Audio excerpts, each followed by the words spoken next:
work session to order. We'll welcome everybody to the Bellefonte Borough Council work session. No council action will be taken during this session. Work sessions are less formal meeting where policy options and initiatives are discussed by the entire elected body. Due to the room acoustics, please speak up when you're speaking so that people can hear you and what you're saying. Am I doing all right so far? All comments and reports shall be kept to 3 minutes maximum. So we do have some guests in the room. Some Boy Scouts are here. And I'd like to introduce Patrick to come up and give us an introduction with, and I'll let you introduce your cohort there. Hello. Well, we're from Troop 34 in Bellefonte, the Faith United Church. This is Tristan Gearhart. He is another patrol leader of one of her patrols. And we are very glad that you could have us today. Yeah, thank you. Thank you for coming. Thank you for being here. Okay, moving on. What I wanted to try to do is, since we have half the council was new this year from the recent elections, and I kind of feel like we haven't got a chance to connect with each other too much. So what I want to do is go around the table and have council members and our new mayor give a brief introduction of themselves and just kind of get things moving that way. I'll start first just to kind of give you an idea how quick this has to go. My name is Randy Brackville. I'm serving as council president this year, 2022. I've been on council, this will be my 9th year. And I basically, my goal is to work to get the Bellefonte services taken care of and keep moving Bellefonte in a smooth and professional manner and to continue to be successful. Go ahead, Barb. My name is Barb Dan. I am new to council and very happy to be here. I've lived here all my life and I have a business downtown. I'm Johanna Sedgwick. I'm, again, new to the council here. I've lived in Bellefonte since 2005. We've not had any reason to leave. And I really enjoy the community and what the community offers to the residents. It's been an overall great place to be. Thank you. Kent? I'm Kent Bernier. I'm an 18-year resident of Bellefonte Borough. I only know that because I had to do the math on Friday when my sump pump failed and flooded my basement with 8 inches of water. So 18 years, live back in Parkview Heights. My kids who grew up here, went to school here, and I'm happy to be here with all of you fine folks. Rita? I'm Rita Purnell. I'm new to council as well. I've lived in Bellefonte since 2001, but Bellefonte Borough since 2008. I work at the Bellefonte School District, and I'm happy to be here. Deb? My name's Debbie Creighton. I've lived in Bellefonte for about 20 years, but I grew up in Center County. This is my 3rd year on council representing the South Ward. Joanne? I'm Joanne Tosti Vasey. I represent one of 3 people for the West Ward. Joanna Sedgwick and Shauna McKean are the other 2. I've been on council, this is my 7th year. And I've lived in Bellefonte since 1981 or 82. It's a long time. Mm-hmm. Doug? I'm Doug Johnson, North Ward. Lived in Bellefonte most of my life, almost all of my life. I'm from the North Ward, and I'm very pleased to represent our folks from North Ward and all of the folks of Bellefonte. I'm in my 2nd term, which is my 7th year. I am currently Vice President of Council. Thank you. Mr. Mayor? My name is Buddy Johnson. I've lived in the borough of Bellefonte since 1999. I'm a health and phys ed teacher. Hi guys, nice job. And I am very, very proud to be the mayor of Bellefonte. Great. All right, thank you much. So I just proved that I am the elder in maybe a couple different ways here. Uh, Oh, yeah, I almost forgot, Mr. Benier. Anybody can join in on this, but we're gonna try a trivia question here. Can any of you fine folks tell me the names of all of our Great Lakes? Great Lakes. Yes. Shout it out. Superior, Sister, shout it out. Michigan, Huron, Erie, and Ontario. And which of those Great Lakes was where a great historic ship sunk in? Yeah, and they wrote a song in 1975. Lake Superior, Yeah, what was the name of the ship? the Edmund Fitzgerald. Yes. Congratulations. I'll see you later. Absolutely love that song, that's how I know the answer. All right, we're gonna get into some business here now. We have a special presentation with Chief Weaver and Officer Luce. They're gonna go over some speed studies for Crawford Lane, Willowbank Water Street speed study, and also discuss unpaid tickets and collection disposition. So we have them about 35 minutes, but if that's too much time, that's fine, we'll use it up somewhere. Okay, all right. Well, I'm Sean Weaver. I've been the chief here since 2007, 17 years. I've been a police officer since 1997, which probably 25 years. I've worked with Mr. Bernier in the past. Born and raised in Bellefonte and moved to Parkview Heights in 1979. So I would not do the police chief job if this was not my hometown. It makes it special, it really does. I love walking the streets here, and everyone seems, it's a great sense of community, and that's, what we're strive to keep that going as long as we can, hopefully forever, and for your kids and your grandkids and their kids. I'm going to do first presentation. I want to just preface it a little bit. We were able to, through a grant that Officer Sean Luce spearheaded and, took it upon himself to actually, go out and get a piece of equipment that we've always wanted. It's basically a sign about twice the size of this. It's electronic and has radar capabilities. You might have seen one very similar if you travel through Lamont, coming from the Hills Plaza, and it slows you down pretty good. It has a lot of capabilities, remote capabilities, and one of those capabilities is to do these speed studies and surveys, which in the past we could only do on a state road, and PennDOT would usually do those for us. And they did a good job, but it's nice to be able to, get a little more local and a little more personal with it. And it will help us identify places where there's a higher traffic volume and higher speeds rather than, shooting in the dark. We pretty much know, where the speeding happens, but this is a good tool to either confirm or misspell any thoughts of, traffic issues that we might have. And to help us, with resources being harder to come by, it allows us to, utilize our time a little better and be more efficient in our speed timing capabilities. So without further ado, Sean Luce, he's from Penns Valley.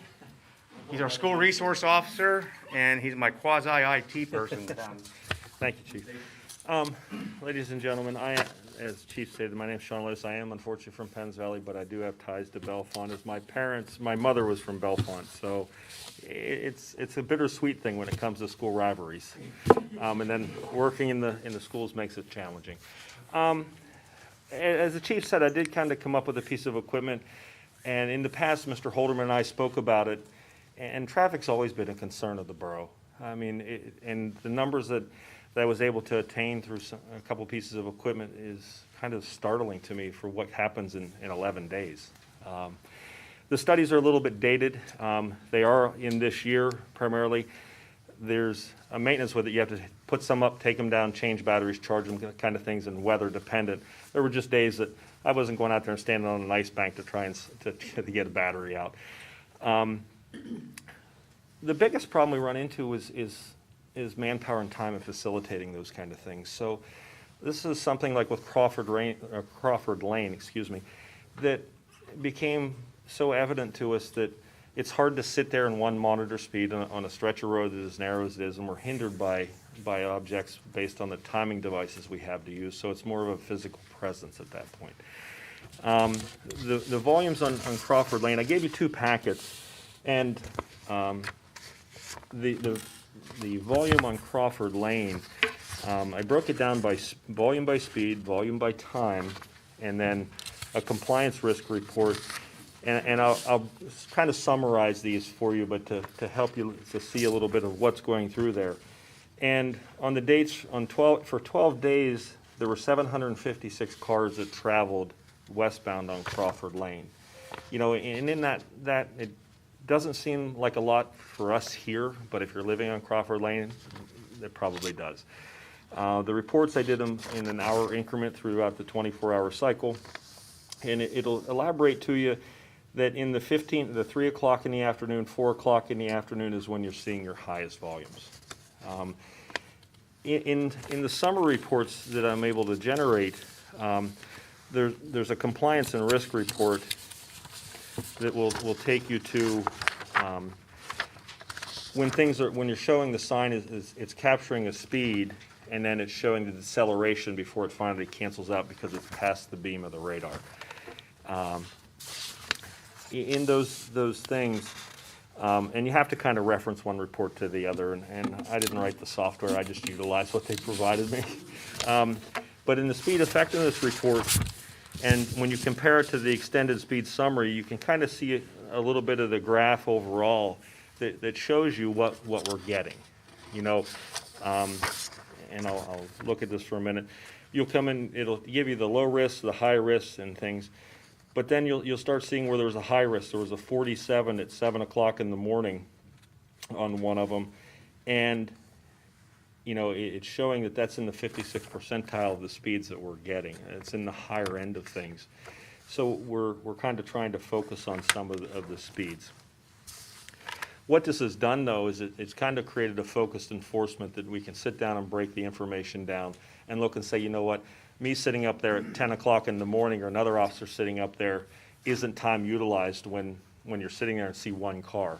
I changed the batteries this morning in that particular device at 9:30, and I saw 2 cars, and I was there for 10 minutes changing it, and I thought, well, I'll back in by the reservoir and see what else comes. Nobody else came in a 15-minute window. So as far as utilizing of time and resources, that makes it very difficult to sit in one place. What it doesn't capture, and in reference to the traffic issues on Crawford, is the stop sign issues at the end. People come out, they sunset slide it, they just turn down the hill because nothing's coming at them. And that, when speaking with Mr. Faust, was one of the greater concerns. Plus the early morning 4 o'clock traffic with somebody with an altered exhaust kind of thing posed another kind of problem that, you know, wakes you up and rattles the windows. It's one car, and unfortunately, scheduling and manpower, you know, have we got anything for that? We're kind of limited on this particular device for Crawford Lane because of its size. It is a little wider than what the podium is, as the chief explained. And it needs line of sight, but also we have some liability concerns that if we post it too close to the road and somebody hits it, who's now responsible for the damage if it causes to a vehicle? So we run into those problems. Shifting gears a little bit here, and the one that actually has more of an impact, which is the other for Smokers Square, or the Smokers Square, Smoke Square as I've titled it, which is the old Unimart here in Willowbank. The volume of traffic, yes, sir. Just before we go on, in one sentence, do you have a recommendation for Crawford Lane? And if I may, Chief. Yeah, I won't get too far you into know, we talked about this, and you know, there's no perfect solution. However, picking and choosing when we sat there. I sat there the other day. I'm embarrassed with the stop sign on Crawford, the only stop sign, the only stop sign. I went down and sat below, and I sat there for 20 minutes doing reports, and I didn't see one car. That was on Hepburn. Yeah, right around, yeah. So I think we need to focus on the stop sign and then, just visibility. I mean, we don't have to be running speed, just the visibility of the vehicle. And I don't want to give all of our aces away right now, but it's, enforcement always is part of the solution. It's never the solution. It has to be part of the solution as well. There has to be, some teeth behind a police car sitting there. If you're just sitting there and you see someone going by, 40 miles an hour, you don't go after them, what's the use? Yeah. So, and it's like that, for our pedestrian violations. Yes. And when I emailed the council last week, there's certain steps you need to take, and public awareness and education and media, public service announcements on the radio, and then, warn them, and then go after them. And you gotta pick and choose though. It would be, time not well spent, sitting up there at 10 o'clock in the morning, unless you want a good view of the mountainside there. But that's one of the solutions. I mean, yeah, that's more than one sentence, but it's never a one sentence All answer. right, thank you. And to add to that a little bit, as we discussed, putting signage was what, Mr. Faust was looking for and, appease him. People become ignorant of signs because they become so numerous. The quantity becomes so much you just don't pay attention to them. I mean, we put a speed limit sign up and you become so accustomed to it, you don't even really pay attention to it. And sometimes consciously or unconsciously, those things are problematic. Mr. Stewart and I spoke of, some other possibilities and options, and, I'm not a fan of speed bumps, but kind of the grading swales that they have in State College Borough, kind of like to slow some of those, the one on Thomas Street. That might be something because it doesn't hinder other things throughout the rest of the year. And that's one of those things that may or may not, and they make temporary ones that's something you can maybe be able to look at for that resolve of that to try and deter the speeds through there. Definitely not making it one way because you're hindered by weather as well. I mean, if it's one-way traffic coming in, they're sliding down. If it's one-way traffic going out, they're sliding backwards coming down Allegheny Hill. So it's a no-win. It's the cliche Kobayashi Maru. It's the unwinnable fight. And one thing I will reference to East Crawford too is I had the radar extended out past the intersection of Hepburn, and it could tell that there was a deceleration because you would see that it would show the initial speed lockup, and then it would show the deceleration. It would never really show me the stop, but there was a significant change to when they actually passed the sign, and that was out at about 1,000 feet. So that's pretty substantial that they are slowing down for the stop sign. How do we get them to stop? And, delineators and things like that in there and drive over barriers for emergency equipment. Those are too cumbersome. I was working EMS whenever they did it in State College, and that was just a nightmare. I think there's other resources that we could try and figure out and utilize that would be more productive for the borough. Now, Smokers Square, the old Unimart on Willowbank. In a 11-day period, 126,000 cars traveled in and out of Bellefonte in 11 days. I never would have thought that until I saw the kind of data that we were capturing. And that was by a device smaller than the microphone that's seated in front of you that's mounted between two PennDOT signs that nobody even knows it's there. I mean, it's a little tattletale box. The speeds on, I get myself back and forth between the two reports. The speeds that we're seeing in that area have been moderately, for the most part, in the 35, 40 mile an hour range coming into the borough. We've had a few speeds that were in the higher percentile, and we had a small fraction of them, which I think I was able to locate the one, and it was a law enforcement agency going to a physical domestic in Milesburg, and we captured their speed. And it wasn't terribly high, but it was high enough to dig a little bit and ask a question. Did you guys have any calls at this time or this day? Like, yeah, we had physical domestic in Milesburg. So those kind of things are explainable, and we can work around them. Of course, you have the speed, you have people traveling in and out of town at the biggest times. Work traffic in the morning, bus traffic in the afternoon, and then it starts to deteriorate after about 7 or 8 o'clock. But the highest volumes are through the morning and the morning hours and the work hours. So here again, physical presence would be a recommendation for deterrence for some of those. And I've done it, and I know several other officers have done it, is park at the old Catherman's garage at some point, and it's sheer visibility. It's you know, presence, or forced by presence. And inherently people see a marked car, you know, once in a while the lights are on, and that's an instinctive thing, is I don't want to lose money and I don't want to have to pay points. And that's everybody's concern, especially with where the economy is. And we understand that, but, you know, still you have a responsibility to control your vehicle.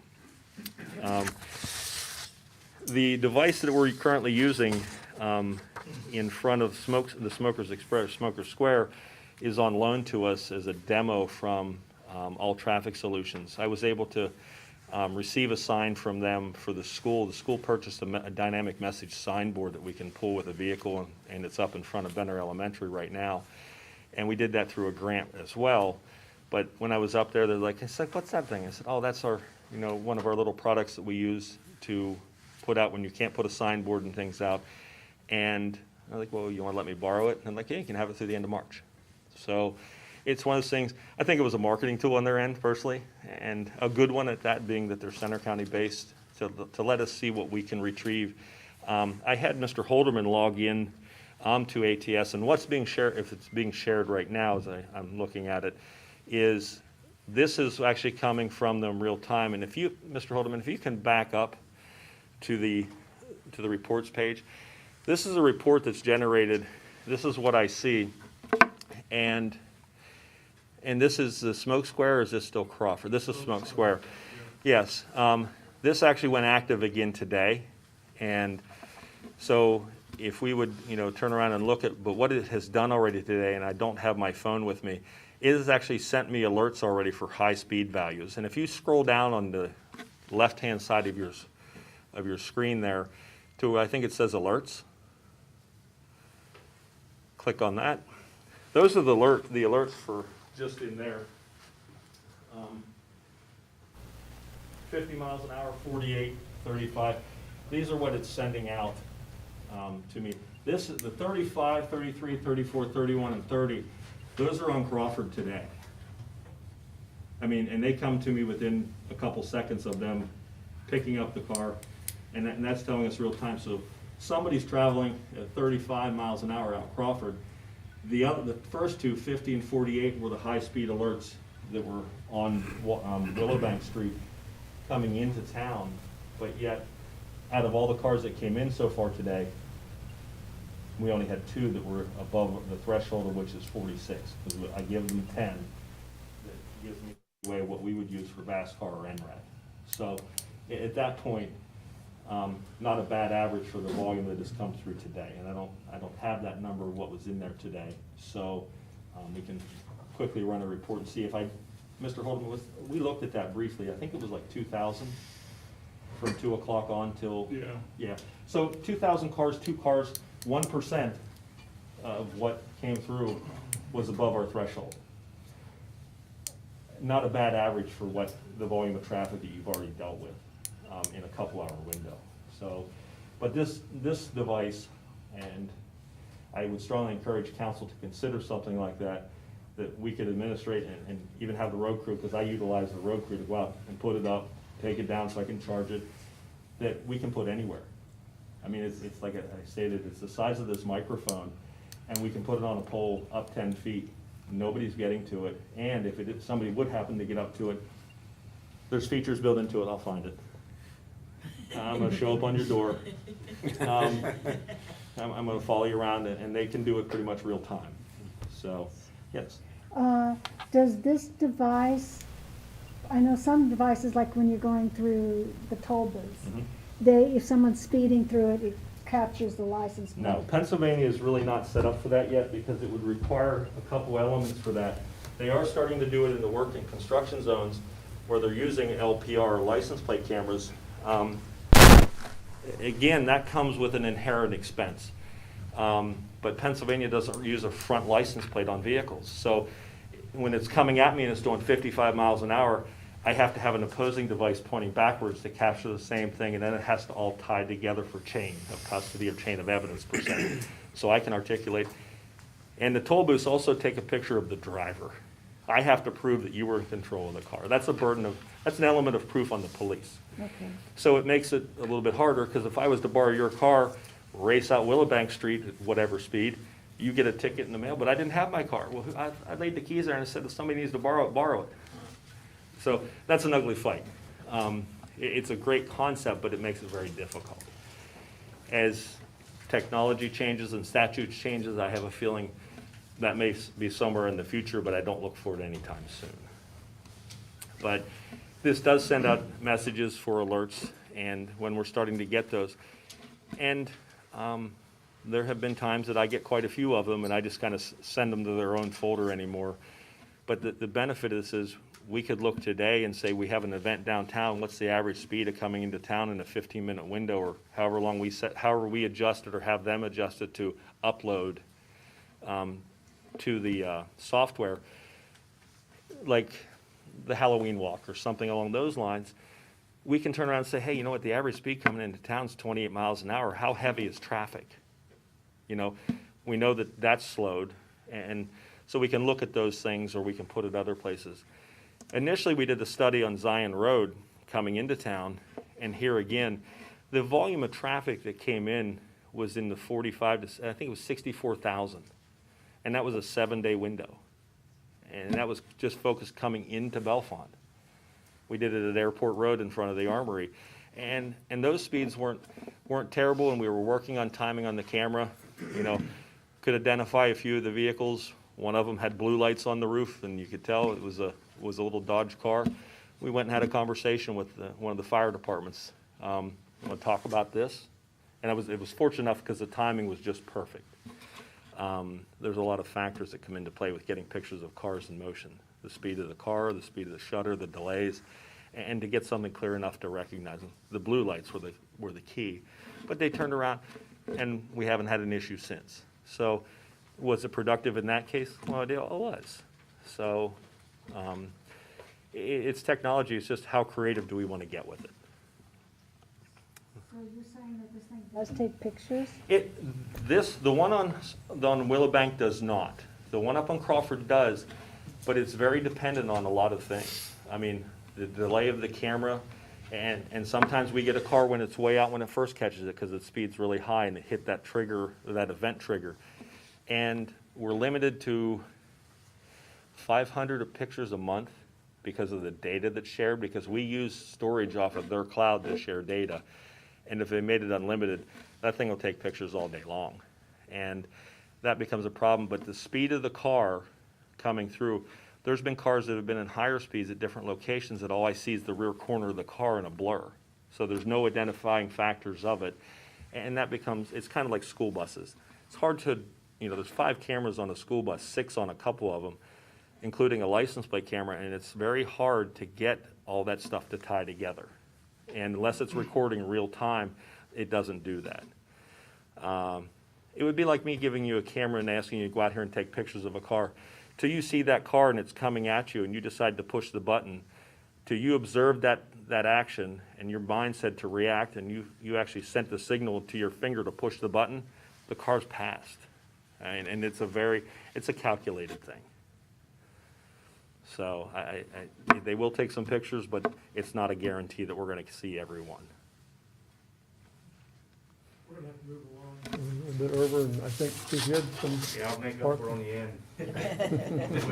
I keep things really simple, because I'm a simple person.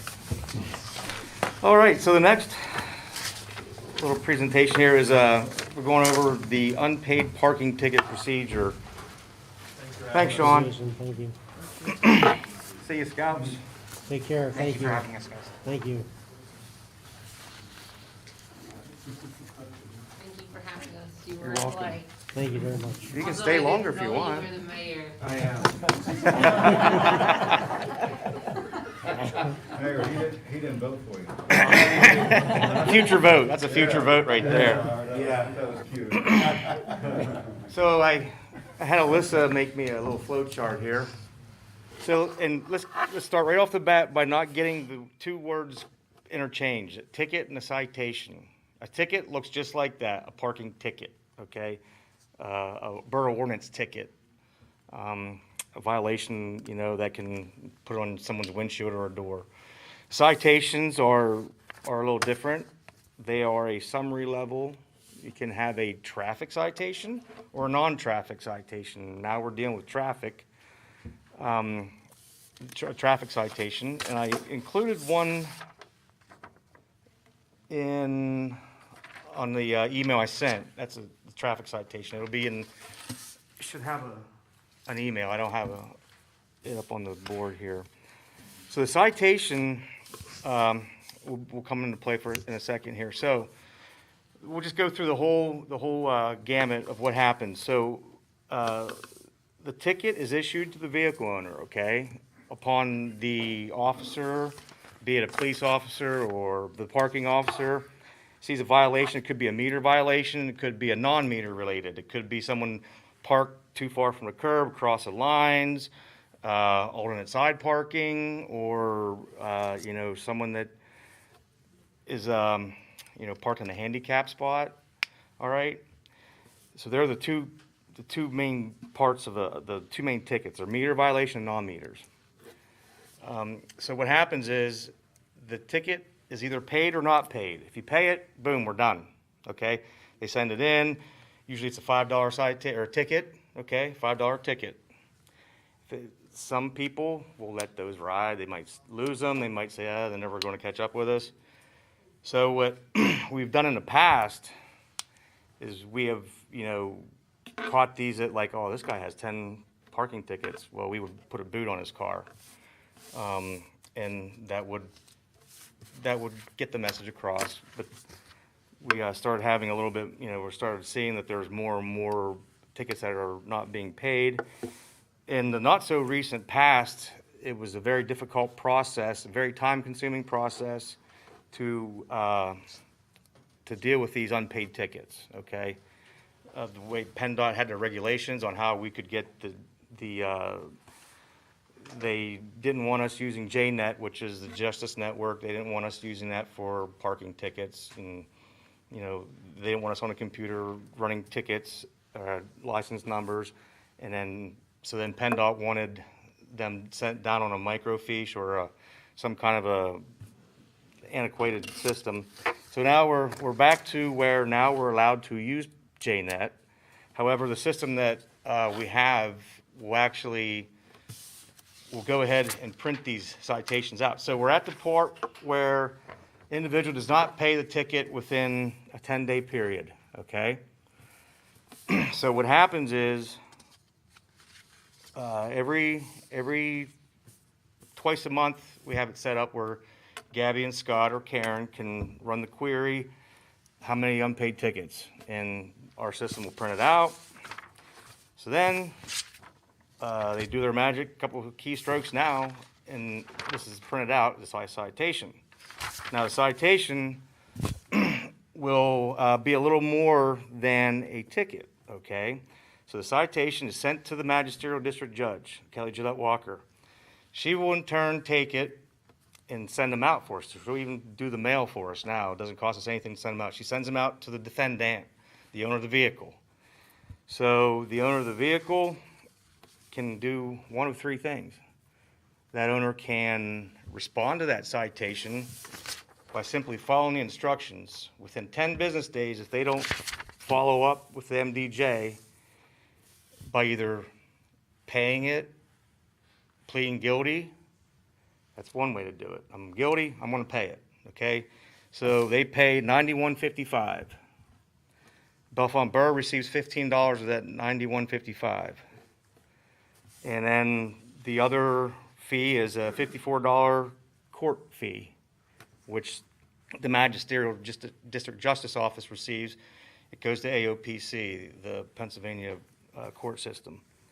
And then the JCP, ATJ, I really never even knew what that stood for until I read it here in the bottom. The Judicial Computer Project Access to Justice, whatever that is. That's a $22 fee. So they pay a $91.55, so their $15, their $5 ticket just went to 90-something dollars. Or the third option, or the second option would be, I'm gonna call a hearing on that, okay?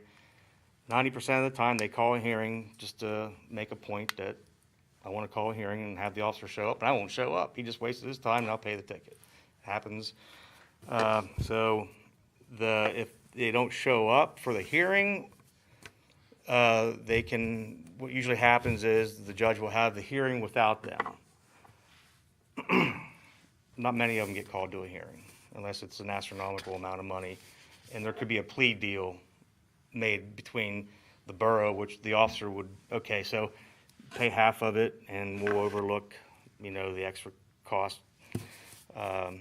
Usually they just pay it. Third thing that vehicle owner can do is just to ignore it and not even, just ignore it.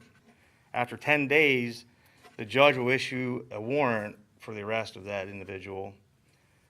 Were they going to go out and extradite him or her? No. It's a parking ticket. So what would happen is the judge will issue the warrant to their constable. We have a constable, it's an elected position. I don't know who the constable is in this area. At times we've had one constable with several deputy constables. And they would go out and serve these warrants. And there's a constable fee for that. It's $32.50. So the constable makes $32.50. Or depending if it's a high dollar, if it's a $10,000 warrant, they get a cut of that, percentage of it. We opted to do that rather than have our officers go out and do this. It just doesn't seem to be for $15. It doesn't seem to be, that big of a deal. So that is how we're going to remedy the unpaid parking tickets. We've had 10 last period. We started 1 January, and then we've done it twice now. So the first time was 10 of them we sent out, and this last one Gabby did was 19. So, and then what we're going to do is we're going to go back and see if there's any, outstanding, more than five, we'll put boot. Our ordinance allows us to boot a car. Sometimes we've had it where the fees associated with the booting and all the fines far outweighed the value of the car. So, we kind of cut a deal. We got our money, and he got his car back. So that's about it.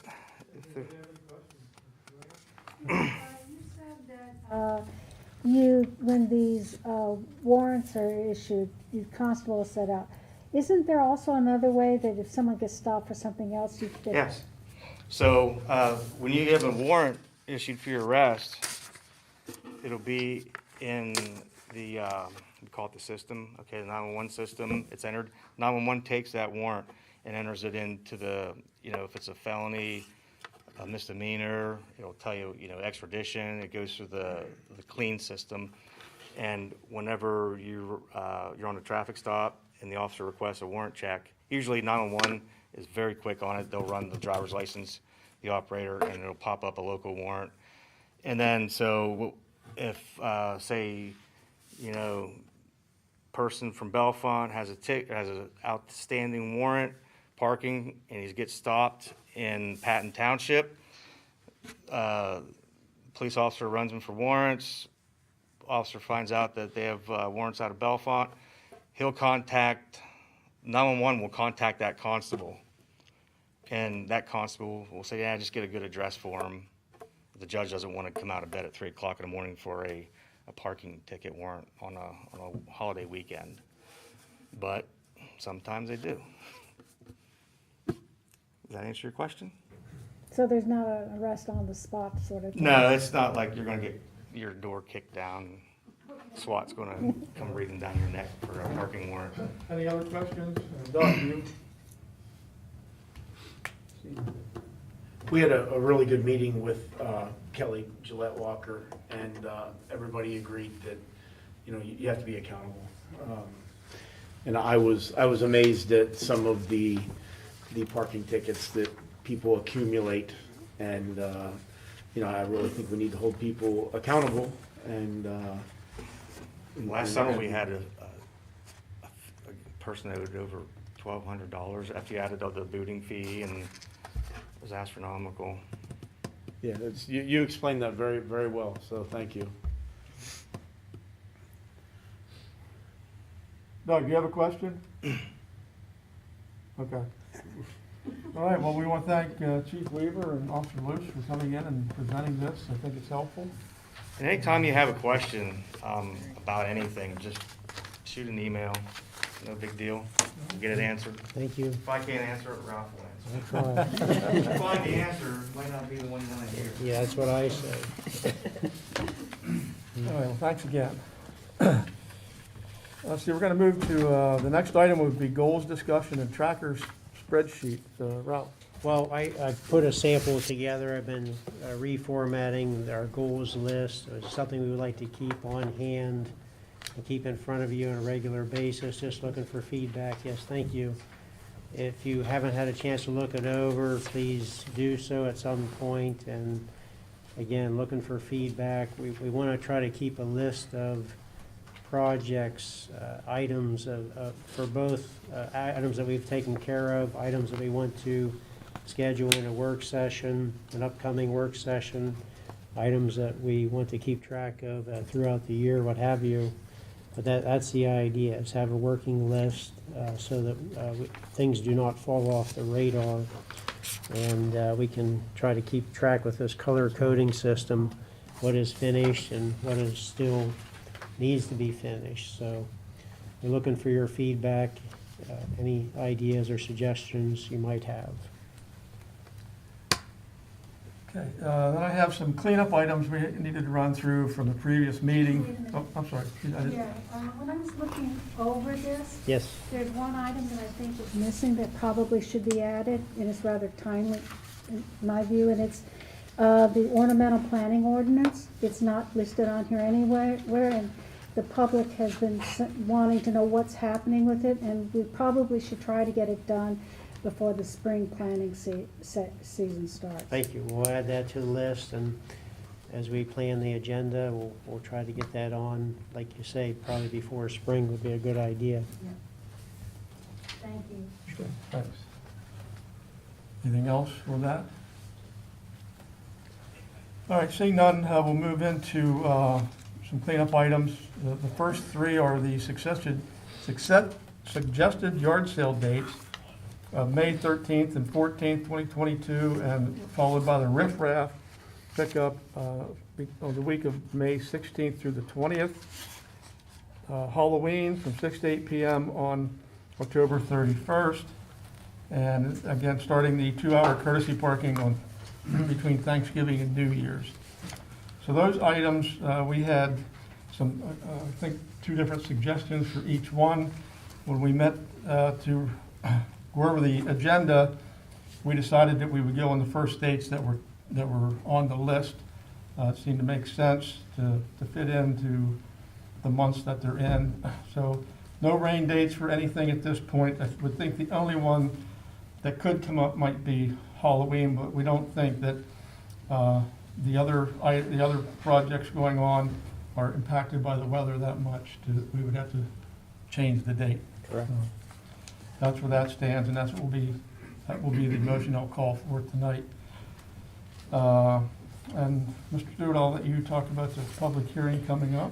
Well, tonight. as you know, we have this draft ordinance called the LERTA ordinance, and we're expecting probably a couple of property owners at minimum to come in and voice or make some suggestions.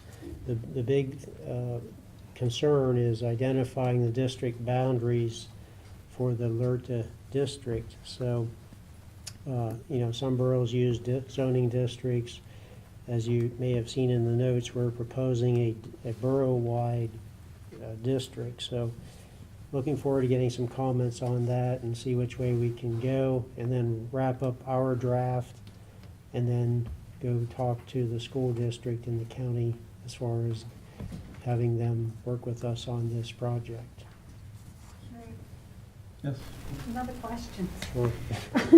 So, will we be voting this evening on passing whatever we have at the ordinance, or we will just make the final tweaks and send out a draft to these other two? I think that's all, the only thing we've advertised so far is the hearing, and then as far as action items, I don't think we have, then I think we want to formulate, make sure we're good with the draft, possibly at the next meeting, and then we would, send that to the county and the school district for their review and ask them to adopt it or try to get them involved for their. So, just so that, for myself and for the public's knowledge, so we will just hear the hearing this evening, take the Yes. comments, make changes to this, pass it at the next one, and then send the passed one on to the other two? Or Yes. and not send out the draft to the other two and then come back and pass it, correct? Right. I Okay. think we should send out the draft, get some feedback from the school and the Before we county pass it. before we pass it. Okay. It could be a That's- minor suggestion. We really want their partnership in this. Okay. They may request, such and such be done for their involvement, so you'd want to take that into consideration. So the vote at the next meeting would be send the draft on, not pass the. Yes, Okay. yes. Thank you. Yeah, thank you. Along with that, with tonight's public hearing, I'm going to talk loud. I know sometimes I get a little weak in the voice going on here, but the public hearing is basically for the public to come in. They tell us their views. There's no back and forth. It's just them. They're done, and then we move on. Okay? Yes, Just so that's you're aware of that. The other item is a tabled item, the Center County Library road closure request. I'm going to make a call for a motion to pull that from the table so that it can be discussed at tonight's meeting. The Center County Library did send a letter responding to our questions, and the only thing that I think this was told to me that Ralph suggested that instead of I forget which street it was, Borough Street, we're gonna request that they close it from Lynn Street, from Howard Street to Lynn Street. Yeah, And that way, that whole thing's blocked off, but people living in that area can still get out where they need to. Yeah, PennDOT approves the detour, and that they wouldn't allow anything less than to Lynn Street, because obviously people have to maneuver around the detour. So at that traffic light would make the most sense to get people around the detoured area. Okay, that's all we have right now, unless somebody has questions or something you need to bring up. Just taking a look here. I think we're good for now for the regular meeting. Okay. All right. I guess we don't need a motion to adjourn. I'll just adjourn the work session. Okay. 7:18. Looks like. Couple minutes in between.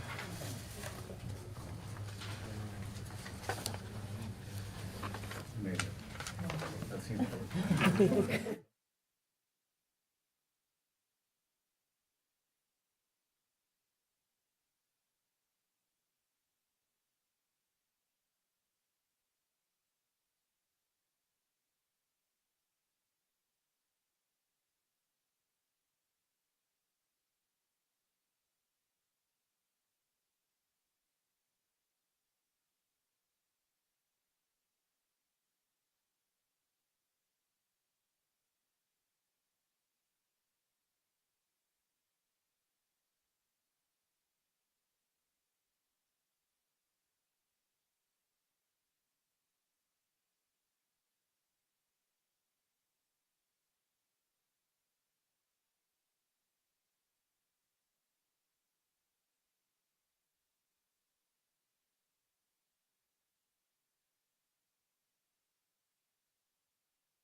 Good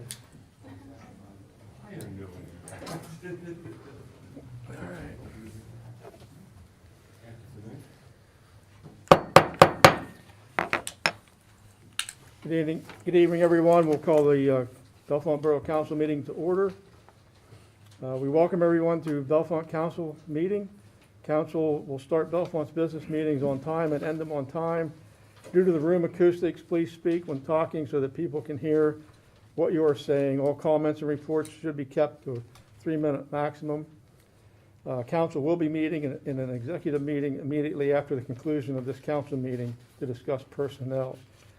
Others for council, when we get into discussions, please ask me, get you to the floor. Kind of raise your hand, because when they're looking at this on CNET, they can't really tell who's talking. So as long as we kind of indicate by some type of signal with the hand, then, and we don't go back and forth real quick where we let somebody do their talk and then go to the next person. And just raise your hand. We'll try to keep it a little bit more organized that way. That's the best we can do until we get the additional cameras and the sound system going. So we're still waiting for parts for that. With that, we'll have a pledge of allegiance and a moment of silence that asking you to remember families affected by injuries and loss of life of law enforcement officers during January of 2022.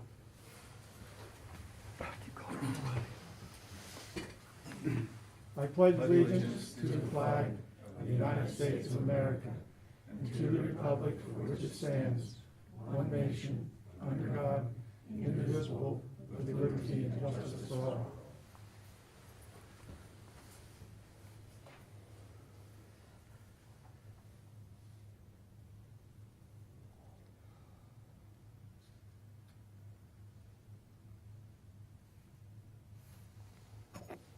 Thank you. Roll call. Mr. Bernier. Here. Mr. Brackville. Here. Ms. Cleaton. Here. Ms. Dan. Here. Mr. Johnson. Present. Ms. McKean. Here. Ms. Purnell. Here. Ms. Sedgwick. Here. Ms. Tosti Vasey. I'm here. Mayor Johnson. Here.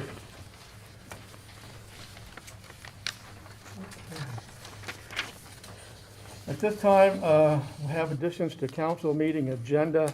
I have one. The consent agenda did not have Stover McLaughlin invoice on the agenda. It's in the packet, but it wasn't on the agenda, so I'd like to add that to the agenda.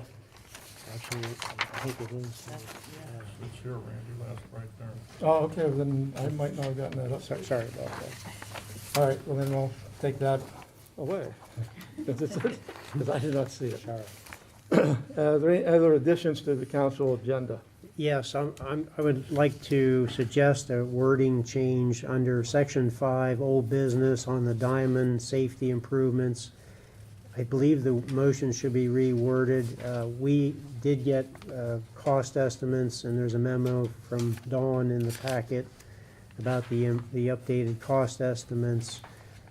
We'd like to see a motion worded so that we would have approval to have this crosswalk work scheduled, sometime soon as the weather breaks, or in the May timeframe, if at all possible. So I just noting that we would want that wording of that motion to change. And we talked about that here before the meeting, and I went ahead and made that change on my agenda, so when I call for that motion, that's how it will be listed. Anything else? Okay, seeing none. The items added to the agenda, all those in favor signify by saying aye. Aye. Opposed, same sign. Okay, that motion carried. Thank you. We'll be moving into public comments regarding items on the agenda. Public and speakers will have 3 minutes. I was going to go 30 seconds. So give them 3 minutes to speak, and this will keep the meeting moving. When you come up to the podium, please provide your name and address and what item you're going to speak about. For our public meeting that we're having this evening, public hearing was advertised and scheduled to accept comments of the proposed LERTA draft ordinance and business and district boundaries. Council may act to open and close the public hearing being held to receive these comments. So at this time, I will open the public meeting, which this public meeting is open. I see we have Mr. Songer in the audience, so you'll be, it looks like you're the one going to speak about this tonight. So, Thank you for having me. thank you. Inviting me to come down. I had sent Ralph a letter on this. As you know, we're working hard to try to bring the Bellefonte waterfront project to fruition. We are making progress. Of course, COVID slowed us down and is still having an impact on the project, as it is on many projects throughout our country. As you probably are aware, it's hard to get materials nowadays to build anything. Prices have gone up substantially. But we're still working hard to try to bring this project out of the ground, hopefully this summer. As a matter of fact, we had a good meeting today with our financial people, and they are very excited about the project. It's the kind of projects that they are involved with in other parts of the country, and they're very excited to be a part of hoping to finance our project here. It is a very large undertaking financially, so we would like and hope that the borough would support our request to endorse the LERTA ordinance. We realize it also has to be approved, similar ordinance by the county and by the school district. But every little bit helps when you start a project. The money goes in one direction, and that's how there's a lot of challenges yet to go, and not the least of which is we're hopeful that we won't have a problem attracting good employees. But there again, that's another issue that everybody, all my contractor friends and business friends, and even people in high technology companies, are all having difficulty trying to attract business. What we think about our project that's unique, though, is that hopefully a lot of people who live here in Bellefonte could actually walk to work.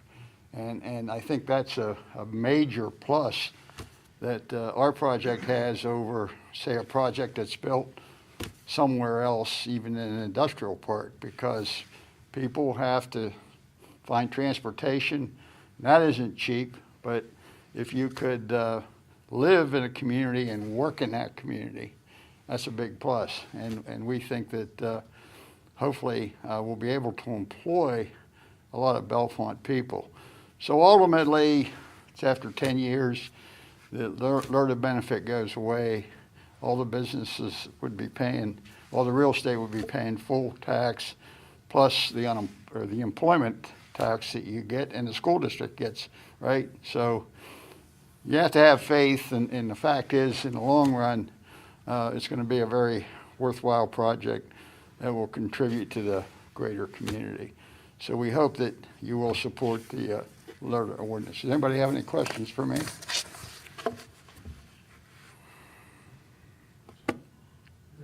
Okay, thank you. Do we have anybody else in the audience that would like to speak on the LERTA ordinance? Seeing none, I will close the public hearing. It's 7:38. Okay, we'll move into communications. Mr. Stewart. First one is a request from Historic Bellefonte Incorporated to use Talleyrand Park for the 12th annual Easter egg hunt, which is scheduled for April 16th, 2022. For discussion's purpose, I'll call for a motion and second to approve HBI's request to use Talleyrand Park gazebo and extended area and following any CDC guidelines in place. I have that motion. I'll make that motion. Stan, I'll second it, please. Second to Clayton. Okay, discussion. Joanne?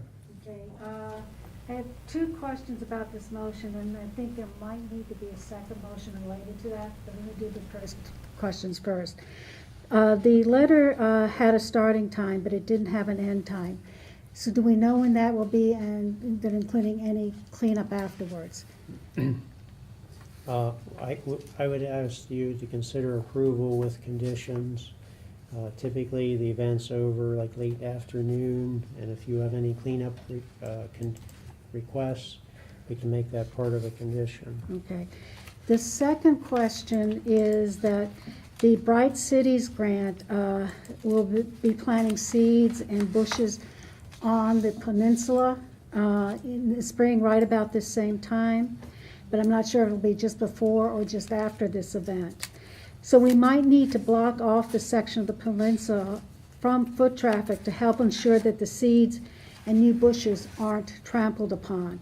So I think there needs to be some kind of amendment to exclude that area in this, to make sure that the money that we're getting through the grant isn't being spent and then lost because of people running around grabbing their Easter eggs.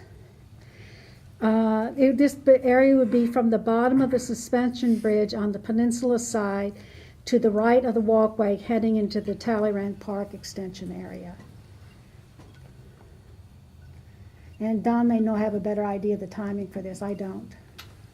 Right now, as of today, I think Clearwater Conservancy's thinking about late March, early April. So that would impact this then.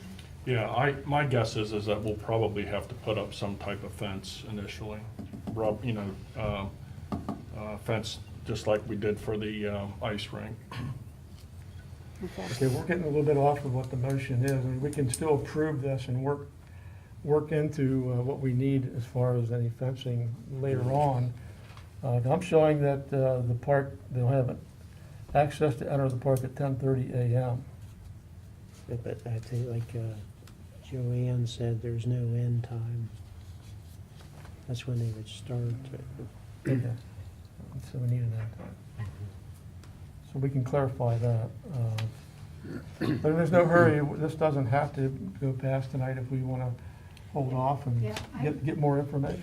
Well, I would, like we've done in the past, we should approve the date if there's a few details that need to be worked out, because what they send letters out to all these other supporting organizations, Okay. and the sooner the better in doing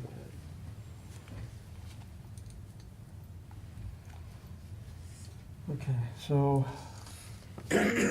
So as President, do we need to amend the motion for these? I would go ahead and conditions? amend it to just approve the date and then hold on condition of getting the time information and things like that cleared up. I do have one comment, because this has come up from neighboring businesses. I noted in the letter that they were going to have Snyder Concessions provide some refreshments. And we had a discussion from the last council, November, December timeframe, that event sponsors or, the events, people putting them together would, as a courtesy at minimum, go talk to the neighboring businesses. And given that this is on a Saturday, I would recommend that be done. The restaurant businesses, the cafe and Bonfato's in particular. So procedurally, do we need a motion to amend to the date with these additional concerns sent back to the requester for clarification and then come back for a final vote? Is that what we're looking for? Yeah, we can approve the date on condition that the event sponsor shows that they've contacted the other businesses that are dealing with food, and also provide a close or an end time of the project. And let them know that we'll be walking off that particular area of the peninsula. Yeah, we can let them know, but I don't know to this point how much area that's going to be. Don and Clearwater Conservancy have that information, I don't. So if we need to make that amendment, I'll so moved. Okay.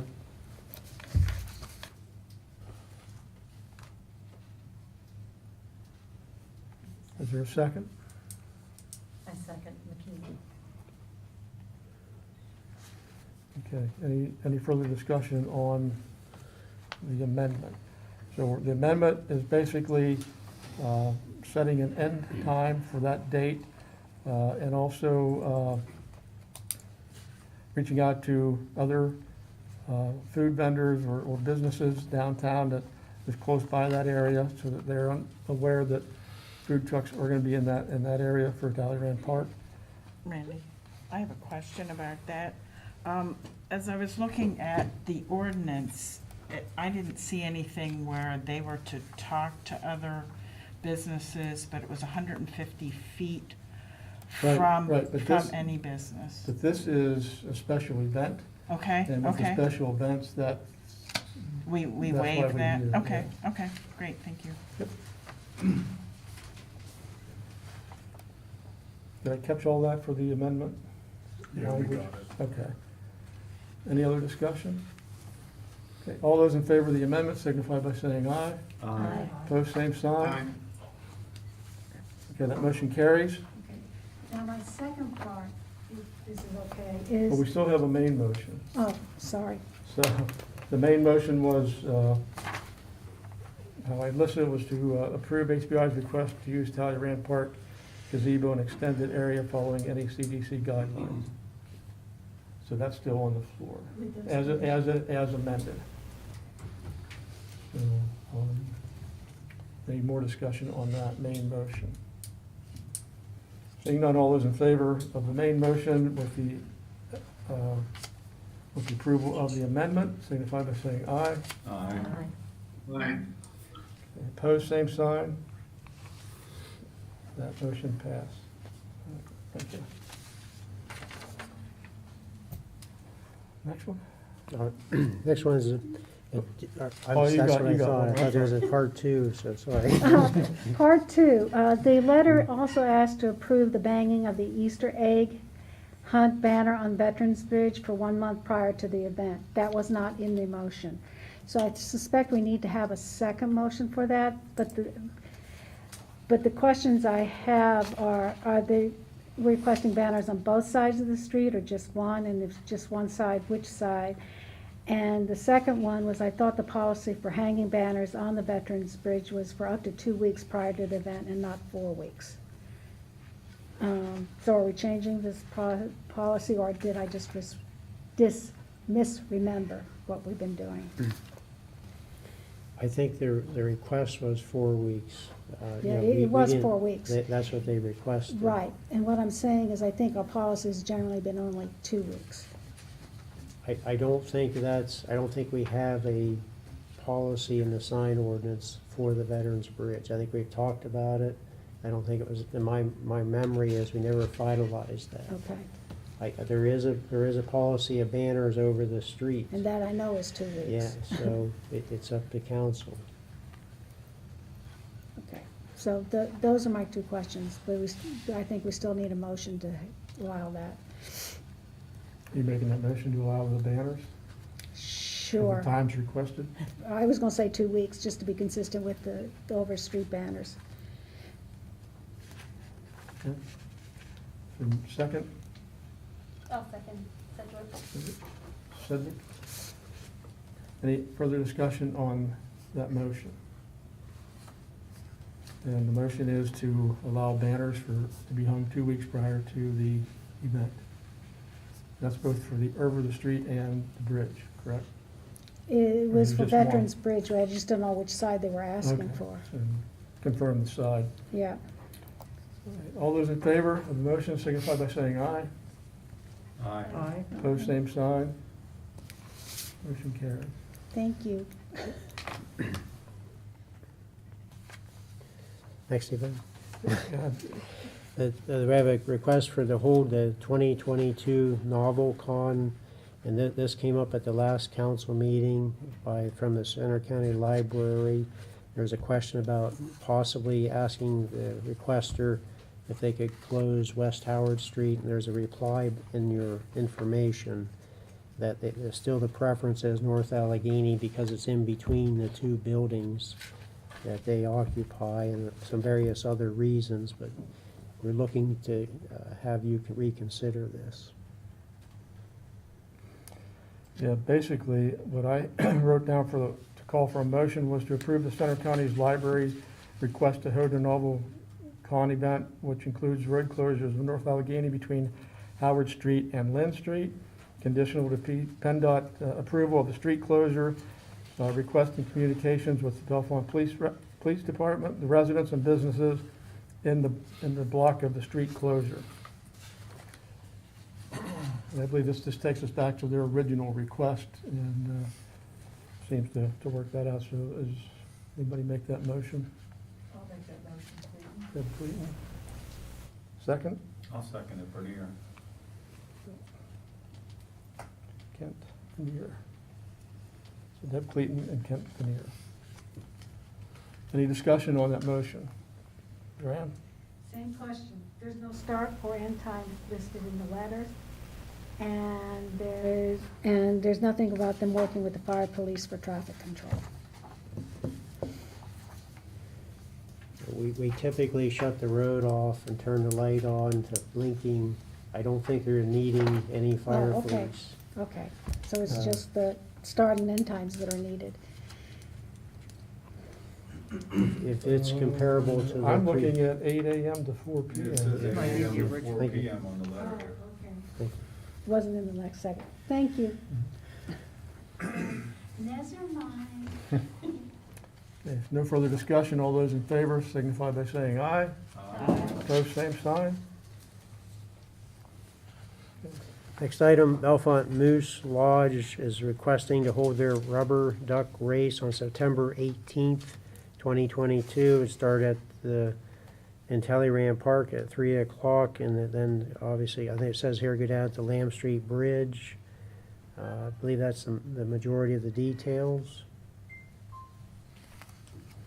So I'll call for a motion and second to approve the Bellefonte Moose Lodge number 206 request as stated to hold the rubber duck race on September 18th, 2022, starting at 3 p.m., following any CDC guidelines in place. I'll make that motion. Or Dan, motion, second. For Neer, I'll second. Vernier. Okay, discussion. Joanne? Clarification. What do they mean by the walking bridge? Is that the flat walking bridge between the park extension and the sculpture garden, or the pedestrian walkway over Spring Creek? The group that's doing the late springtime rubber duck race has requested the Big Spring Outlet, which would be the one between the sculpture garden. I couldn't tell from the slide which one they were talking about. I believe it's a Big Spring Outlet. It's a lot less regulated. DEP doesn't mind that being used. I believe that is the case. Okay, so I think we'll just get that clarified. That would be helpful. Any other discussion on the motion? Okay, all those in favor signify by saying aye. Aye. Opposed, same sign. Motion carries.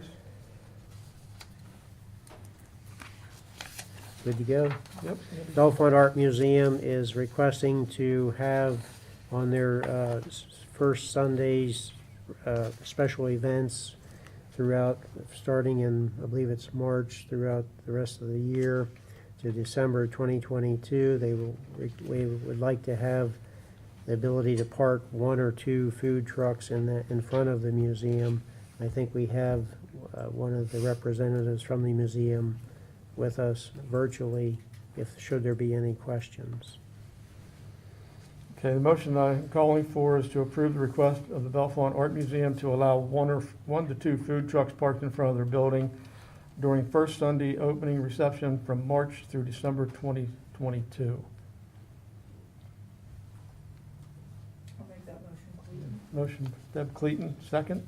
I'll second. McKean?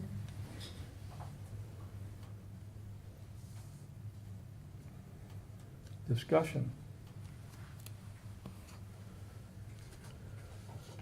Okay, seeing none, all those in favor of the motion signify by saying aye.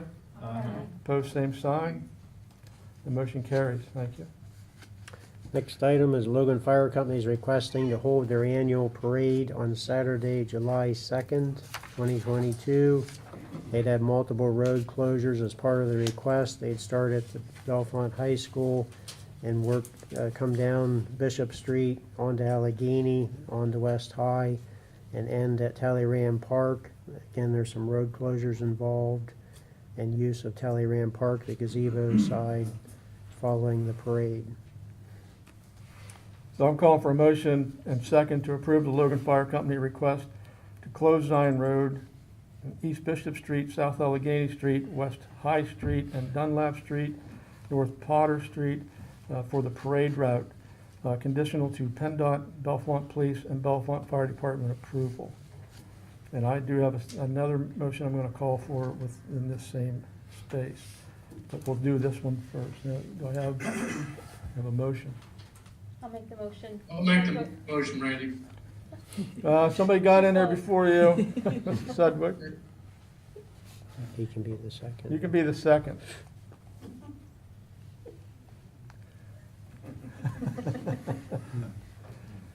Okay, any discussion on the motion? Joanne? Just a question, how will the residents be notified? I know with the ones that are between Howard and Lynn Street, we had problems in the past where people weren't notified.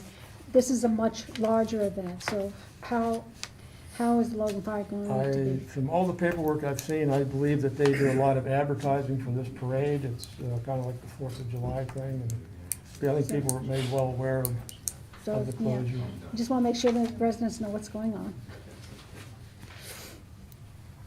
Any other discussion?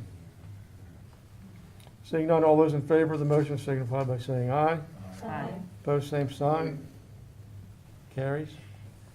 The second motion I'll call for is to approve the Logan Fire Company's request to use Talleyrand Park gazebo while following any CDC guidelines in place. This is to hand out their awards and things like that at the end of the parade.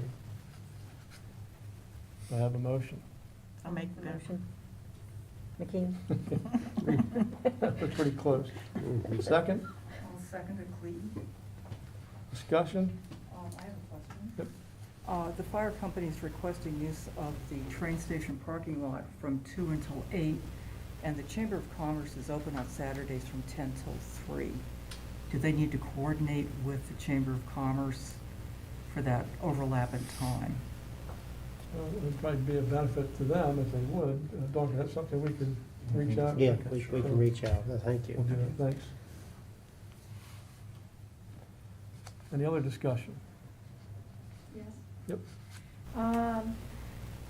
So the times are, I think, from what Deb just said, are in the letter, so I won't ask that question. But the other one is, shouldn't this motion also include waiver of all fees except for the registration fee, since they are a nonprofit located within the borough?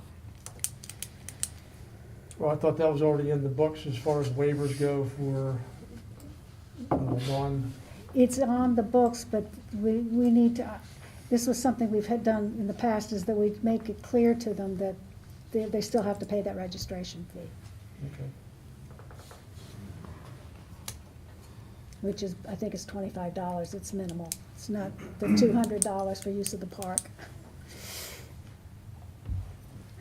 Do we need to make an amendment to that? I'll make that amendment. Do we have a second to the amendment? I'll second it, Clayton. Any discussion on the amendment? Seeing none, all those in favor of the amendment signify by saying aye. Aye. Opposed, same sign. And back to the main motion. Any further discussion on the main motion? Seeing none, all those in favor signify by saying aye. Aye. Opposed, same sign. And motion carries. There was an email that I had received regarding some coverage of the camera, and I did reply to that, and then some suggestions of just conduct, not to try to speak over each other. And I'm sure the masks are part of the problem. It's just hard to hear. And then I did mention we're waiting on some sound system pieces. So there's really no action at this point. I think, and we're not sure how the person who called in or wrote in, what what venue he's using or they're using to view the meeting. If it's through CNET or whether it's on YouTube or whether they're logging in. I think if they're logging in, they would see everybody around the table. But on the other two areas, I'm not sure. I mean, it's hard to see. And when the first time I looked at it from the camera view, when it was in the corner, all you could see was back to heads up to about the first four people, and 2 people on each side. This has helped, I think, in some manner. But again, that's why I said earlier about raise your hand if you're talking, and if we're getting into a heavy discussion, not just making motions or something. But hopefully we can work this out quickly once the parts get in. Yes. Next item, there is I guess a coalition that has written us as a borough in regard to the weights of commercial trucks proposed to change at the state level from 80,000 pounds maximum to 120,000 pounds maximum. And the requester, the coalition is asking the borough to oppose this new legislative change of increased weighted trucks. So it's there for your consideration. Yeah, and I'll call for a motion and a second to approve Bellefonte Borough sending letters to Senator Corman and Representative Benninghoff opposing support of the anticipated legislation. I'll make that motion. For Dan. Second? I'll second it. Discussion?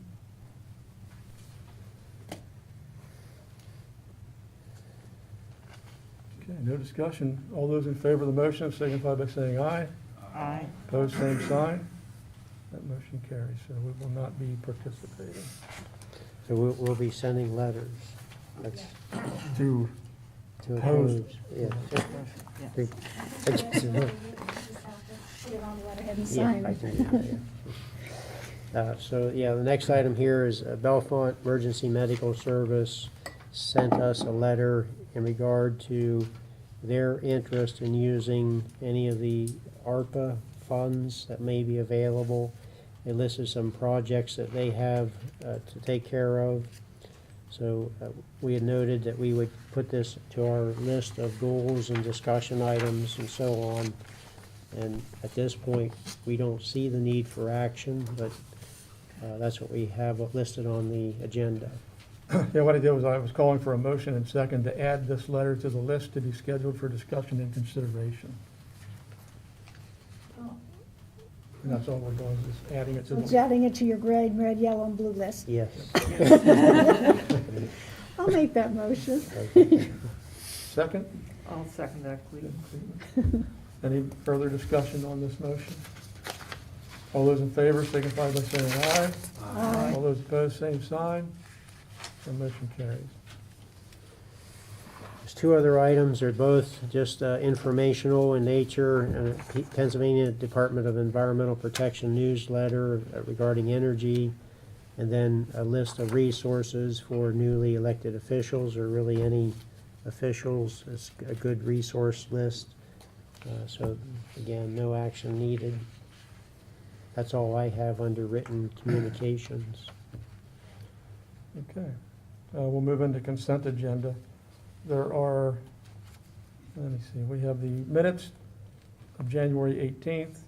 We have the budget versus actual of December 21, budget versus summary, December 21, current versus prior to December 2021, treasurer's report, and the voucher summary. What I would request is that we pull the budget off and table it, or table it so that council has time to look at it. There's a lot of information in that report, and I think it's important that we take a serious look at it, because 2 days, there's no way.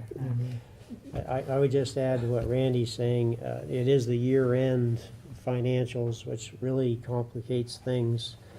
And we were just saying that we were just participated in a class for newly elected officials, and just talking about this. This would be a good topic to schedule in a work session to help have Lori and Deb Berger, Lori our finance director and Deb Berger our treasurer, come in and just walk us all down through one report, the next report, the differences, and really what we're to glean from them. And really what, you see if you have any questions or if the information is adequate for you. So I like the idea of tabling this, maybe, the meeting in February, the second meeting in February, we were planning to have an orientation session anyway. I could try to coordinate this review and a little bit of input while some of those folks are here. Because I think if we have a chance to look at it, it might, Yes. it might bring other questions to the meeting, and it wouldn't be so much Lori going over everything we read, but asking Yes. any questions to answer. The minutes for correction. Oh, I thought I did that pretty well.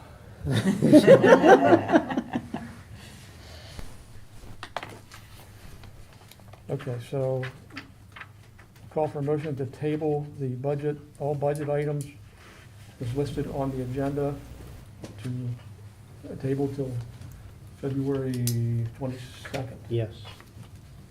That's not McLaughlin invoice though, correct? No, because that's not on mine. It's on mine. Okay. So, do I have that motion to table? So moved. Joanne, second? I'll second it. There's no discussion, we'll just take a vote. All those in favor signify by saying aye. Aye. Post same sign. Okay. So yeah, you want the invoice stays on. If invoice stays on, yes. Who was that? My Stover McLaughlin Stover invoice, McLaughlin. yes. So I'll call for a motion to approve this, or just add that under consent agenda.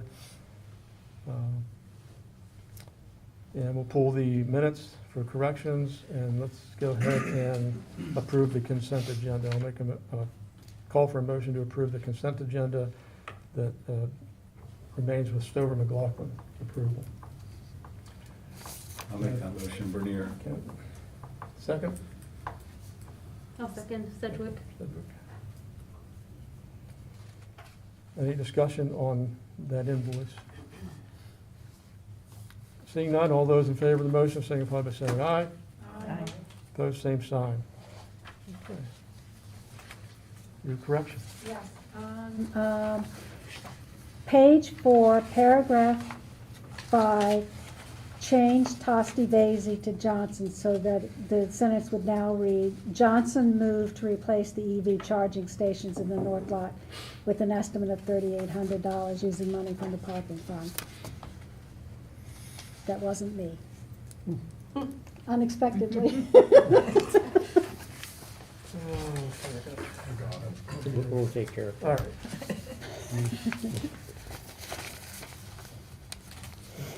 Any other discussion? All those in favor of the correction signify by saying aye. Aye. Opposed, same sign. That motion carries. Thank you. I did miss that one. Which takes us now to reports. And right now, we will call on our mayor for his report. Thank you. Tonight, I have a mayor spotlight. I would like to thank the Public Works Department in the borough for all the excellent work that they've done. We've received approximately 16 inches of snow in Bellefonte, and we're all aware we had a pretty bad ice storm, and the Public Works Department has done an excellent job of keeping our roads passable for everybody. So I just wanted to spotlight them tonight and thank them for all the hard work that they've done so we can travel and go about our way. So. I know, speaking with Alyssa this past week, there were no complaints about any snow removal or non-snow removal or any incidents. He did. Good spotlight.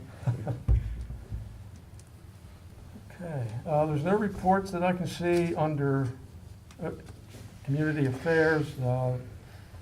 There's, next planning meeting is February 14th at 5 p.m. That's virtually. And then Harb, there was no meeting tomorrow because there's no items. Gina, is there anything else you'd like to add to that? No, if there's any questions, I can come up and answer, but All righty, thank you. Takes us into current and old business. I guess just right off the get-go, memo regarding riffraff and yard sale, Halloween and holiday parking in the borough. The proposed dates, again, are Friday and Saturday, May 13th and 14th for the yard sale. For what we're calling bulk waste / riffraff pickup will be Monday through Friday, May 16th through the 20th. Halloween trick-or-treat hours, 6 to 8 p.m. on Monday, October 31st, 2022. And our 2-hour courtesy parking program would start Friday, November 25th to January 2nd, 2023. I'll call for a motion to approve those times and dates. I make the motion. McKean? Second? I'll second it, Clayton. All those in favor of the motion, or let's discuss it if we need to? All right. Seeing none, all those in favor of the motion signify by saying aye. Aye. Opposed, same sign. Motion carries. Temple Court? Yeah, we received a concern about the runoff. There's some runoff moisture, water from the Temple Court building, which is owned by Center County government. And I did contact the administrator there, and Margaret did respond and said that the county's willing to bring in their stormwater engineer and meet us on site, work out an appropriate solution. Of course, this work would have to wait till the weather permits this type of work. But I did want to convey that the county is willing and cooperative and able to help us with this project. So I'll keep you updated on when we meet on site and the work is scheduled. Okay. Any questions from Mr. Stewart? Joanne? Just real quickly, this has been going on for several years now. Yes. And I thought we had resolved it with some additional trenching or French tiles or something like that. Just kind of wondering what happened, and can we actually truly get it repaired this time around? There was no trenching done. Most of the moisture had come from the summertime from a condensing unit, which they corrected. Well, we had the complaint about the icing in the past as well, so this is not new. They thought they had the problem corrected, and we are down to, some type of permanent drain system that would start in the lane and go down to Allegheny Street. So that work was never done. Okay. They tried to find solutions, obviously. Didn't work. What didn't work. Okay. Any other discussion on that? Questions? Okay, seeing none, we are appointing an ad hoc committee to meet with Bellefonte Borough Authority representatives.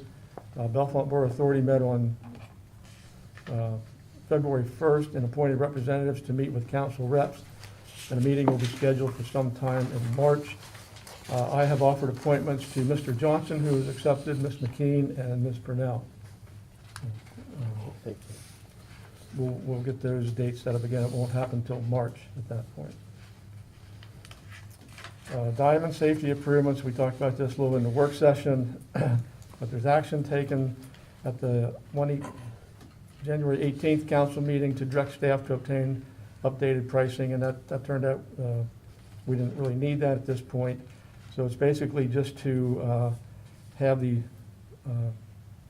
crosswalks installed as early in the spring as we can. So I'll call for a motion to schedule the imprinting of the diamond crosswalks. It'll be a total of 6, I believe. Is that right? 7. Yeah. I'll make that motion, Bernier. Yeah, Bernier. Second? I'll second. Dan? Discussion. do you know how much it's gonna cost? 73,000. And that's coming from Liquid fuels. Liquid fuels. Could you explain to the public what the liquid fuels is so that they know there's not tax money, our tax money? Liquid fuels funds comes from, it's either called liquid fuel, some folks call it highway aid. It's the tax money that's derived from the gas tax for that PennDOT receives, and then it's allocated to municipalities around the state based on the number of miles that you have in your municipality. And if there's any questions to that, you may call the borough office. Is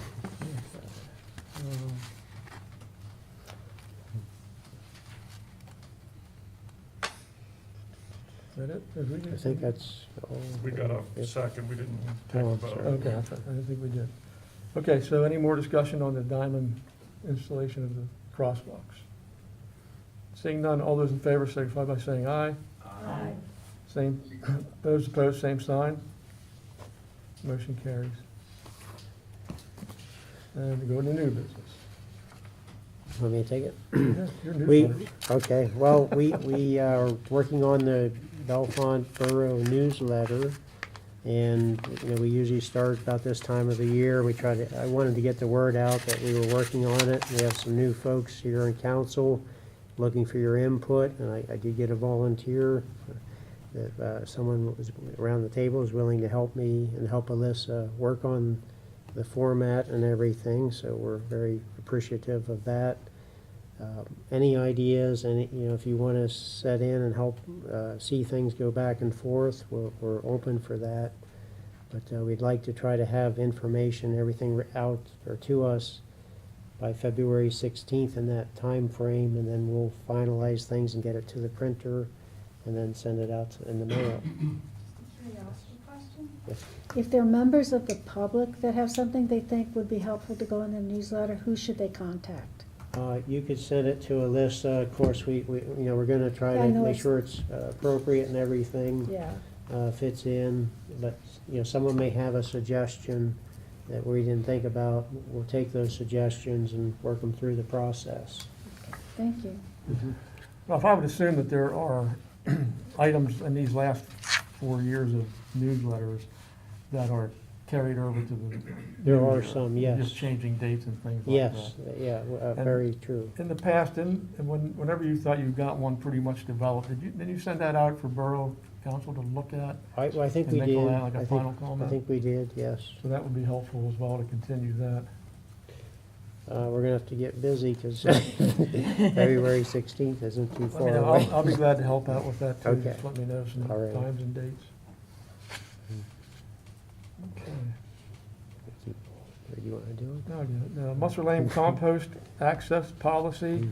I'm going to appoint an ad hoc committee to develop recommendations of the Musser Lane compost facility access policy for council's consideration. Those folks I appointed is Ms. Dan, Ms. Clayton, and Ms. Sedgwick. And I think we could try to put a dual count out in February. Okay, yep. And get some meetings scheduled. And of course, you and Dawn can be there, Dawn, Okay. to help kind of guide us along there. As we're Sure. familiar with that activity down there. There's a 2020 annual report audit was at the table tonight, and it's for your review. And try to get this January one done before you look at that one. But that's the audit, I believe, that came out and was at the table tonight. Center County Boroughs Association will be having a meeting in March. That's date to be determined. The County Boroughs Association was formed in 2019 by the Center County Boroughs separating from Center Clearfield Boroughs Association. Due to COVID, there were no meetings held for probably the last 2 years. This association is designed to bring together borough officials at a local level and designate representatives to the statewide PSAB boroughs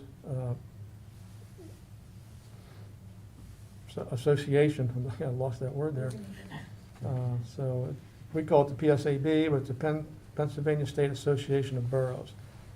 There's no council action requested on that. But I know myself, I had set as a board of directors.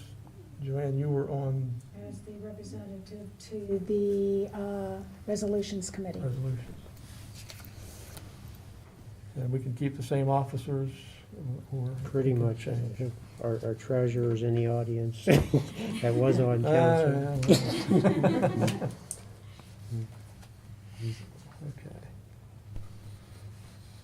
Okay. See, you have your administrative, update, or no, I'm sorry, the orientation.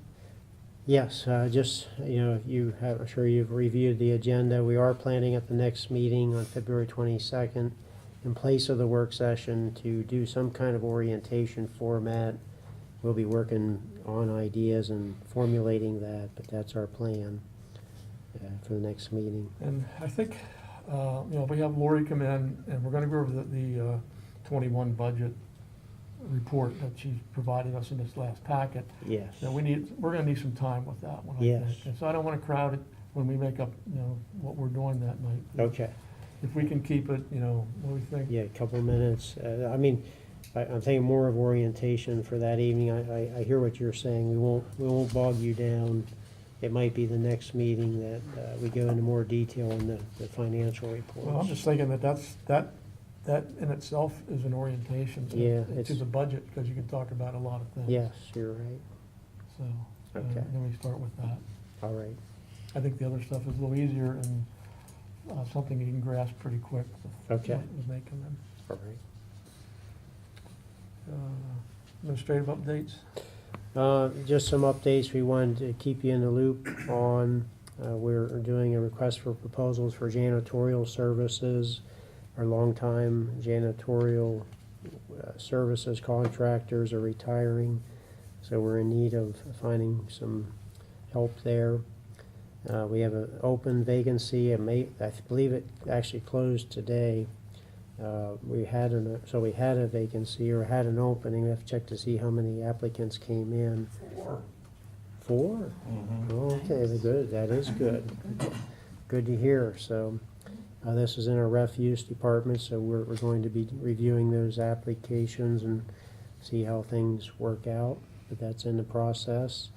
And we had mentioned at the last meeting, one of the workers from another department moved over into the water department, and that position is filled as of this time. So that's just some updates we wanted to bring to your attention. Joanne? First is a question, and then the second is a kudos. When are the janitorial service employees leaving? They're not employees, they're contractors. Contractors. And they have left. Okay. So this is rather timely and critical. What I would like to do is publicly thank them for the service that they have been over the years. When I have talked to them, they have been very friendly Yes. and considerate, and I think they need to have a kudos or a letter sent on behalf of from council saying that we were pleased with their services over More the than years. happy to do that. I couldn't say it any other way. They were terrific, so thank you. We'll do that. Any other questions for Mr. Stewart? Seeing none, purchasing policy and legal expense policy, the borough's purchasing policy is being attached, but I don't think it was attached into this packet. Oh. And so that's something's gonna have to be resent. I think you could Good. if you could just email that to folks, then they'd be able to view it that way instead of waiting 2 weeks. We can do that. We'll send it out. So, because, it'll take time. It's another lengthy document. Yeah. The Bellefonte Borough Authority vote to make recommendations for filling vacancies at the Bellefonte Borough Authority meeting on 2/1/22. The authority approved the motion to have council allow the authority to make recommendations for the filling of vacancies on the authority, similar to what council allows for HARB, and I believe there's a few other committees that do the same. So I'll call for a motion to approve the request from the Bellefonte Borough Authority to interview applicants and make recommendation to council to fill vacancies. Do you have a motion? I'll make that motion. Stephen? Second? Johnson. Doug? Discussion? Seeing none, all those in favor of the motion signify by saying aye. Aye. Opposed, same sign. The motion carries. Okay, and just a reminder that the next council meeting is Tuesday, February 22nd. It was moved from Monday due to President's Day, and there's no action to take there. And moving in to the next item, public comment regarding items not on the agenda. Anybody have any items not on the agenda they wanted to bring up? Okay, seeing none, do I have a motion to adjourn? Can I, Yep. I guess maybe I should have said this back when, I had sent an email requesting to possibly have council take a tour of the current police facility and maybe have some discussion about possible improvements. Okay. Not sure how or when. I know I had said at the next meeting, I'm not sure how to go about that, but I think it would be beneficial if we could all take a look and see. How long do you think that would take to walk through the police department? My guess is 30 minutes. So if we could set up the next, when we prior to our work session, if we could be down here, let's say at 6 o'clock, to take a tour of the police station. Is that possible for everybody? Yeah, because the work session is gonna be the Orientation, which is important, okay. I've already done it, so I don't need, and I may not be at the next meeting, I don't know yet, so Okay. it doesn't, don't worry about me. Well, if that works for everybody, let's do that. Just pencil that on your calendar to be here at 6, and I'll let the mayor set it up with Sean. Absolutely. Chief Weaver, and we'll go from there. Thank you, it's appreciated. Yep. Anything else? Okay, do I have a motion to adjourn? I'll make that motion, Bernier. Motion by Bernier, do I have a second? Second, Dan? The motion- We will adjourn the meeting at 8:26.